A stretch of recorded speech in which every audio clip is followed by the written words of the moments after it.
ஒரு நாள் வகுப்பறையில் ஒரு மாணவன் ரொம்ப சோகமாக இருந்தான். அதை பார்த்த ஆசிரியர் அவன்கிட்ட என்ன ஆச்சுன்னு கேட்டார். உடனே அவன், என் வாழ்க்கையில் மகிழ்ச்சியே இல்லை அப்படின்னா. உடனே ஆசிரியர், சரி வருத்தப்படாத, வா என்னோட அப்படின்னு அவனை ஒரு தோட்டத்துக்கு அழைச்சிட்டு போனார்.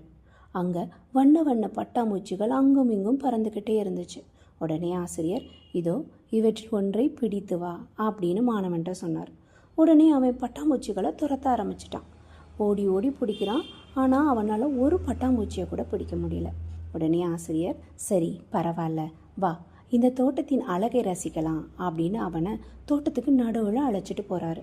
2 பேரும் அமைதியாக நின்று தோட்டத்தின் அழகை கண் வியந்து பார்த்து ரசிச்சுக்கிட்டு இருக்காங்க. சிறிது நேரத்தில் பட்டாம்பூச்சிகள் அவங்கள சுற்றி பறக்க ஆரம்பிக்குது. மேலும் 2 பட்டாம்பூச்சிகள் அவர்கள் கைகளிலையும் தோள்களையும் அமருது. இதை பார்த்த ஆசிரியர் உடனே சிரிச்சுக்கிட்டே அந்த மாணவன்கிட்ட சொன்னார், இது போல தான் வாழ்க்கையும். மகிழ்ச்சியை நம்ம தேடி தேடி துரத்துறது கிடையாது. வாழ்க்கையை அமைதியாக நின்று நம்ம ரசிக்கும் போது தான் மகிழ்ச்சி தானாக நம்மக்கிட்ட வந்து சேரும் அப்படின்னாரு.